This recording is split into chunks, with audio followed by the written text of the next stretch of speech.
الحمد للہ رب العالمین والصلاة والسلام علی سید الانبیاء والمرسلین اما بعد۔ 27ویں آئینی ترمیم 2025 کا خلاصہ اور مقصد کیا ہے؟ مرکزی نکتہ کیا ہے؟ صدر مملکت اور وزیر اعظم کو آئینی استثناء حاصل ہوگا۔ اس کا مقصد یہ ہے کہ صدر مملکت اور وزیر اعظم کو آئینی استثناء حاصل ہوگا۔ ان کے خلاف کسی عدالت میں کوئی مقدمہ ان کے عہدے کے دوران نہیں چلایا جا سکے گا۔ آئینی پس منظر کیا ہے؟ آئین پاکستان کے شق آرٹیکل 248 پہلے ہی صدر اور گورنر کو کچھ حد تک استثناء دیتی ہے، لیکن 27ویں ترمیم کے ذریعے اس دائرہ کو بڑھا دیا گیا تاکہ وزیر اعظم کو بھی مکمل آئینی تحفظ حاصل ہو۔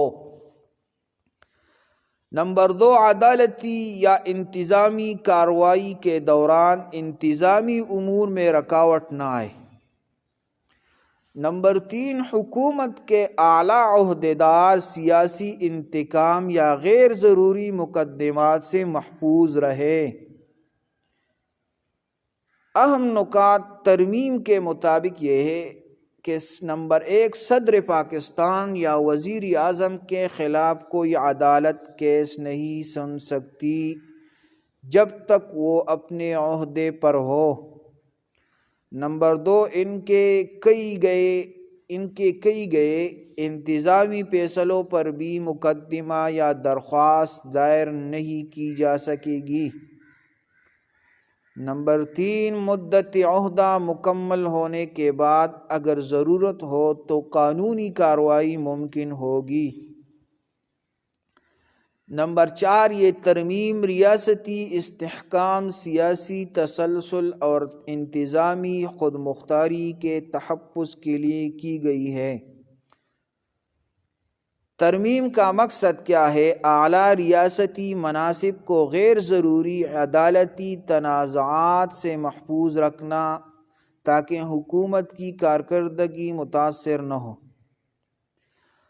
اور آئینی ادارے اپنے دائرے میں رہ کر کام کریں۔ دستور اسلامی جمہوریہ پاکستان 1973 شق نمبر 248 ترمیم شدہ 2025۔ قومی اسمبلی آف پاکستان 27ویں آئینی ترمیم بل 2025 سے پاس شدہ۔ سرکاری نوٹیفیکیشن، وزارتی قانون و انصاف، اسلام آباد 2025۔ یہ قانون پاس ہو گیا کہ صدر مملکت اور وزیر اعظم پاکستان یہ استثناء ہو گئے کہ ان کے خلاف کوئی کارروائی نہیں ہوگی۔ اگر یہ چوری کرے، ڈکیتی کرے، ان کے خلاف کوئی قانون نہیں ہوگا۔ اور بعض لوگوں نے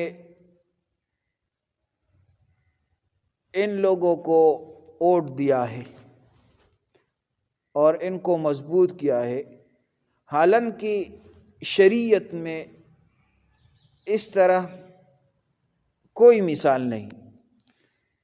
شریعت تو ہر وہ آدمی عدالت میں کھڑا کر سکتا ہے، اگر اس پر کیس چل سکتا ہے تو وہ قانون کے دائرے میں ہوگا، اور شریعت نے ہر کسی کو اجازت دی ہے کہ آپ اس پر قانون چلائیں۔ جس نے چوری کی اس کے خلاف عدالت میں جائے، جس نے قتل کی اس کے خلاف عدالت میں جائے۔ تو شریعت نے اس طرح کام نہیں کیا۔ یہ لوگ ان لوگوں نے خود ایک قانون بنایا ہے اپنے لیے، اپنے بچاؤ کے لیے یہ قانون بنایا ہے، اور ہم ان کے خلاف مذمت کریں گے اور ان کے خلاف کھڑے ہوں گے، اور ہم علماء کو یہ